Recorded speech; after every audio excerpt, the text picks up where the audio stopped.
आपने अभी बहुत ही खूबसूरती से समझा कि बलि प्रथा आखिर क्यों की जाती है और उसका विज्ञान क्या है, कैसे आपके शरीर के तल पर आपके जो बॉडी में जो चेंजेस होते हैं जब हम ब्लड देखते हैं, जब हम खून देखते हैं, वो आपने बहुत ही गहराई से अभी समझा है। कैसे फियर का हार्मोन वो कैसे एक्ट करता है और इंसान कैसे गुलाम बन चुका है, ये एक एक चीज आप समझ चुके हैं।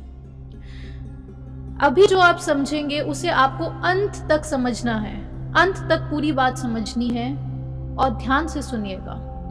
अगर आप बलि प्रथा को देखते हैं कि बलि चढ़ानी है, तो जैसे कुछ धर्मों में कहा जाता है कि किसी नारियल की बलि चढ़ानी है या फिर किसी कौवे की बलि चढ़ाओगे तो तुम्हें भगवान तुमसे प्रसन्न हो जाएंगे। अब बलि कर रहे हैं तो यहाँ पर एक चीज प्री सपोजिशन है, एज्यूम्ड है कि वो इंसान भगवान में बिलीव करता है, यानी कि कुछ ऐसे धर्म को जो मान रहा है, यानी कि अगर मुसलमान है तो वो अल्लाह को मान रहा है, अगर वो क्रिश्चियन है तो वो जीसस क्राइस्ट को मान रहे हैं, अगर हिंदू है तो माँ काली को मान रहे हैं, भैरव देवता को मान रहे हैं, तो भगवान यहाँ पर एग्जिस्ट कर रहे हैं, तभी वो बलि प्रथा कराई जा रही है। जब आप किसी की बलि चढ़ा रहे हैं, चाहे वो कौवे की बलि हो या किसी इंसान की बलि ही क्यों ना हो, किसी कन्या की जो बलि चढ़ाई जाती है, जैसे अभी आपने सुना कि किस प्रकार से हमारे खुद के भारत की भूमि पर ही ऐसे भी कुछ किस्से सामने आए हैं, और हो सकता है कि आज की डेट में भी ऐसे कुछ बहुत सारे चलन चल रहे हैं जहाँ पे कन्याओं की, छोटी लड़कियों की बलि चढ़ाई जाती है, छोटे बच्चों की बलि चढ़ाई जाती है, और एकदम गुप्त रूप से ये किया जाता है ताकि कहीं पर भी ये जानकारी ना फैले। कैसे उस पिता ने 8 बच्चों की, 7 बच्चों की उसमें से बलि चढ़ गई थी, 7 बच्चों की, और 8वां जो बच्चा था वो भी बच पाया क्योंकि वो पूरा किस्सा सामने आ पाया, वरना 8वीं लड़की थी उसकी, 8वां जो बच्चा पैदा हुआ था उसकी भी बलि चढ़नी थी। किस प्रकार से बलि प्रथा हमारी भारत की भूमि पर भी करी जाती है। तो ऐसे ये जो अब आप सुनेंगे, इसे कोई ऐसे मत सुनिएगा कि हिंदू है, मुसलमान है, इन सब से ऊपर उठकर तब हमें समझना पड़ेगा, तभी हम उसे गहराई से, इसी को बोलते ध्यान।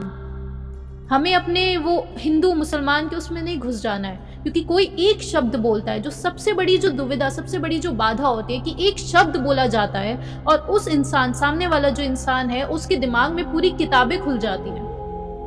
जब वो किताब आपके दिमाग में खुल चुकी है तो गुरु जो आपको बोल रहा है, सामने वाला इंसान जो आपको बोल रहा है, आप उसके लिए रिसेप्टिव नहीं हो पाते हैं, और यहाँ से जो नया ज्ञान है वो आपके अंदर नहीं उतर पाता है। तो सबसे पहले वो किताबें हमें नहीं खोलनी है। इसलिए कहा जाता है कि कोई भी जब नया ज्ञान हमें लेना है तो हमें एकदम बच्चे की भांति, एकदम enter the kingdom of heaven like a child, कोई नया ज्ञान चाहिए, एक बच्चे की भांति हमें एकदम ओपन होकर, रिलैक्स होकर तब उस ज्ञान को हमें ग्रहण करना है। तो अगर बलि ही आपका भगवान मांग रहा है तो आप अपने भगवान को कितना वीक समझते हैं, आपका भगवान कितना वीक होगा जो खुद में उसने एक कौवा, उसकी क्रिएशन है, वो बच्चा उसी की क्रिएशन है, तो वो भगवान आपको ऑर्डर दे रहा है कि आप जाकर उसकी बलि चढ़ाओ और प्लीज मुझे वो बच्चे की डेड बॉडी दे दो। ये आपका भगवान मांग रहा होगा उस समय। अंत तक बात समझेगा। क्या तर्क तो कहेगा कि आपके भगवान में इतनी क्षमता नहीं है कि खुद से कौवे को मार दो, जब तुम मारते ही हो, मेरे हाथों से क्यों मरवाना चाहते हो भाई। तर्क तो यहां जाएगा कि मेरे हाथों से क्यों उस बच्चे को मरवाना चाहते हो, तुम में नहीं है क्षमता, तो भगवान यहाँ पर वीक प्रूव हो रहा है। लेकिन अब यहाँ पर दूसरा तर्क आ जाता है, यहाँ पर आता है अनेकांतवाद, पर्सपेक्टिविज्म। हमें हर चीज रिलेटिविटी में देखनी है। जब हम ये बोल रहे हैं कि भगवान यहाँ पर वीक प्रूव हो रहा है, यानी कि इंसान की हत्या को हम गलत मान रहे हैं। श्री कृष्ण ने जब पूरी महाभारत रची थी तो श्री कृष्ण ने अर्जुन को जो समझाया था वो आप सब भली भांति जानते हैं। बहुत सारे अलग अलग कारण थे, लेकिन जिस कारण का हम यहाँ पे बता रहे हैं, कृष्ण ने अर्जुन को क्या बोला था वो गीता में बहुत ही स्पष्ट लिखा हुआ है। आप जानते हैं कि कैसे अर्जुन को एक ज्ञान उन्हें देना था। कौन सा ज्ञान? ये ज्ञान देना था कि चाहे सामने आपकी ही फैमिली मेंबर्स प्रेजेंट है, लेकिन इस समय पर यही जरूरत है, और उन फैमिली मेंबर से डी अटैचमेंट यानी कि मोह की भावना तोड़नी पड़ेगी सबसे पहले। और ये जो मोह की जो भावना है, जो अटैचमेंट की जो भावना है, उसे हमें काटना होता है। ये महाभारत में भी हुआ था। वहां पर भी इंसानों को मारा गया था, वो भी बलि ही है। अगर मुसलमान, जैसे अभी आपने समझा कि अभी तो प्रथा चेंज हो गई है, लेकिन जो उसका असली तर्क था कि एक जो बकरी होगी, उस बकरी को पहले आपको प्रेम देना है, क्योंकि शुरुआत वहां से हुई थी जहां पे इस्माइल ने, इब्राहिम ने अपने बेटे की बलि चढ़ाई थी। और फिर कहा, अलग अलग टेक्स्ट अब इसमें भी दो आ गए कि बेटे की बलि चढ़ाई नहीं थी, बल्कि जब वो अल्लाह के पास पहुंचते हैं तो उन्हें कहा गया था कि बेटे की बलि नहीं, अब बस यही चेक करना था कि क्या तुम सक्षम हो, अपने बेटे की बलि चढ़ाने लायक भी हो तुम। तो जैसे ही तुम उधर पहुंचे, उन्हें रोक दिया गया था। वहीं दूसरी तरफ वो बोलते कि बेटे की बलि चढ़ा दी गई थी। यहाँ पर भी अलग अलग सेक्ट्स का अलग अलग मानना है। तो असलियत में बेटे की बलि थी, फिर उसके बाद टेक्स्ट चेंज हुए, या फिर उनके टेक्स्ट में फिर आम इंसान के लिए बकरे की बलि चढ़ानी है, कि कोई ऐसी प्रिय वस्तु की बलि चढ़ानी है ताकि तुम भगवान के और करीब आ सको।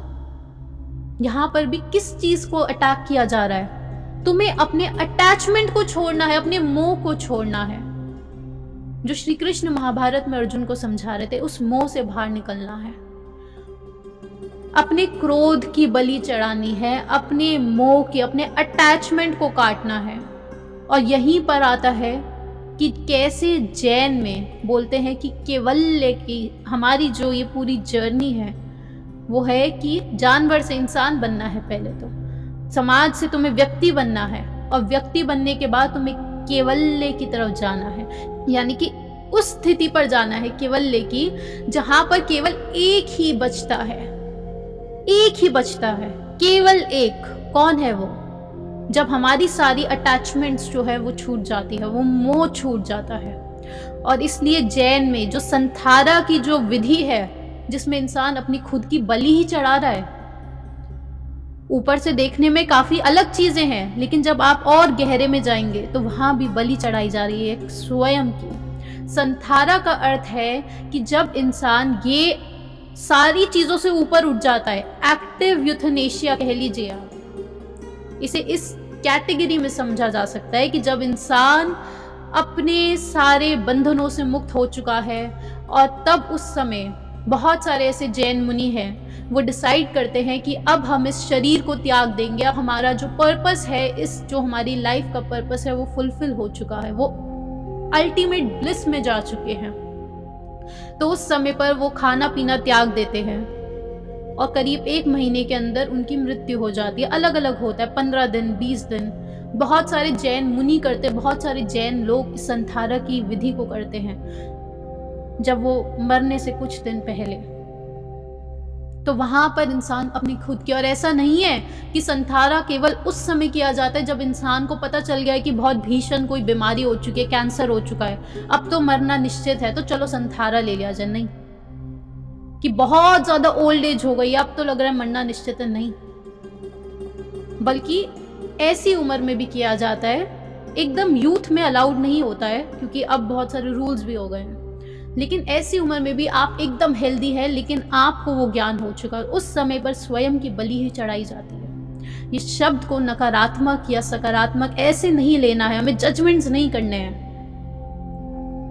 तो हमें उस मोह को, उस अटैचमेंट को, और वो कितनी बड़ी चीज है वो आप समझ पा रहे होंगे कि पिछले जो सेशन था उसमें हमने मौत को कैसे एक्सेप्ट किया जाए, उसके बारे में हमने पूरा विश्लेषण किया था कि मृत्यु क्या है, कैसे मृत्यु को अलग अलग रूप से हम समझ सकते हैं। या तो जाति स्मरण ज्ञान हो जाए, या फिर हम ये समझे कि हम अपने खुशी के लिए सेल्फिश होकर हम रो रहे हैं, असलियत में हमें दुख हो रहा है, वो अपने लिए दुख हो रहा है। लेकिन उस समय पर तो ये ज्ञान हो गया कि हाँ मृत्यु है तो कोई दिक्कत नहीं है, लेकिन उसके थोड़ी देर बाद हम दोबारा से अपने एडिक्शंस में चले जाते हैं, क्योंकि ध्यान की हमें आदत नहीं है। और ये जो अटैचमेंट है, ये जो मोह है, ये सबसे इम्पॉर्टेंट होता है इस ध्यान के मार्ग पे, क्योंकि केवल्य की तरफ ही हमारी जो पूरी जर्नी है वो केवल्य की तरफ ही है। वहां पर सिर्फ आप होते हैं, वो मोह अटैचमेंट सब खत्म हो चुका होता है। और जब वो मोह अटैचमेंट खत्म होता है, तब पूरे विश्व के लिए आप वो अल्टीमेट लव महसूस कर पाते हैं, तब कोई आपके लिए ऊपर नीचे नहीं होता। और सबसे इंपॉर्टेंट चीज, इस पूरी कोई भी कॉन्सेप्ट आप पढ़ रहे हैं, अगर आप बलि को पढ़ रहे हैं तो जब आप कुरान पढ़ रहे हैं तो हमें हिंदू होकर कुरान मत पढ़िए, आप मुसलमान होकर तब उस कुरान में बलि को पढ़िए। जब आप गीता पढ़ रहे हैं, आप मुसलमान होकर उस गीता को मत पढ़िए, बल्कि गीता में बलि के लिए क्या लिखा है, हिंदू स्क्रिप्चर्स में बलि के लिए क्या लिखा है, तब आप हिंदू बनकर उसे पढ़िए। तो आप बहुत इंपॉर्टेंट कॉन्सेप्ट्स को ग्रहण कर पाएंगे, वो ज्ञान आपके अंदर जा पाएगा कि ये मोह, अटैचमेंट, यही हमें छोड़ना है। और ये सिर्फ और सिर्फ तब संभव है जब आप, बहुत इंपॉर्टेंट चीज़ है, सिर्फ तब संभव है जब आप ध्यान को हर समय प्रैक्टिस करें, क्योंकि हर समय आपको होश में रहना है, आपको अवेयरनेस होनी चाहिए। अब ध्यान में हर समय रहने का अर्थ ये नहीं है कि हम बोल रहे हैं आपको अपनी आंखें बंद करके बैठ जाइए, बल्कि आपको ये बोध है कि इस समय पर अच्छा मैं अभी दोबारा अपने एडिक्शन की तरफ जा रहा हूँ, कि दोबारा मुझे किसी की मृत्यु हो रही है, ये दुख हो सकता है, तो दोबारा ध्यान कर लिया। यानी कि इस चीज की पुनरुक्ति की जा रही है बार बार आपके दिमाग में। शुरुआत में हम ऐसे शुरू कर सकते हैं। स्पेन में ऐसी एम्बेसीज होती है, तिब्बतन एम्बेसीज होती है, जहाँ पर एक मॉन्क जब दूसरे मॉन्क से मिलता है, वो एक दूसरे को ग्रीट कैसे करते हैं, इस सेंटेंस से कि मृत्यु ही अटल सकते हैं। हर समय वहाँ यही रिपीटेशंस चल रही है, गुड मॉर्निंग, गुड आफ्टरनून, ये नहीं चल रहा है। सुबह उठकर चाहे आप ये शब्द बोले कि जब मृत्यु ही अटल सत्य है, आप रोज सुबह उठकर ये बोलिए कि जब मृत्यु ही अटल सत्य है, तो किस बात का डर है, किस बात का स्ट्रेस लिया जा रहा है। जीवन में मैं एकदम रिलैक्स हो जाता हूँ, एकदम रिलैक्स हो जाता हूँ। और रिलैक्सेशन की ये हमारी बहुत ही दुख की बात है कि रिलैक्सेशन को हम लोग पैसिव बिहेवियर की तरह, दिमाग में पैसिवनेस आ जाती है। रिलैक्सेशन का अर्थ ये नहीं है आप जाकर सो जाएंगे, रिलैक्सेशन का अर्थ ये नहीं है आप एक जगह बैठकर बस आंखें बंद कर बैठे हुए हैं और अलग अलग कुछ, ऐसा नहीं है। रिलैक्सेशन का अर्थ ये नहीं है, वेस्ट ने आपके दिमागों में डाला है कि रिलैक्सेशन का अर्थ है चलो मूवी देख लेते हैं। रिलैक्सेशन का अर्थ ये नहीं है चलो पार्टी कर लेते हैं, चलो डिस्को पे जाके डांस कर लेते हैं, ये रिलैक्सेशन नहीं है। या फिर बीच में आराम से बैठ जाते हैं, ये होगा रिलैक्सेशन। लेकिन जब हम बोल रहे हैं कि आप सुबह उठकर ये शब्द दोहराएं कि जब मृत्यु ही अटल सत्य है, तो किस बात का स्ट्रेस लिया जा रहा है। मेरा जीवन आज बहुत खुशहाल है, मैं एकदम रिलैक्स्ड हूँ। और ये वो शब्द है जब आपको एक ड्राइव मिलती है अपने काम के लिए, मोटिवेशन होता है, ये रिलैक्सेशन से आता है।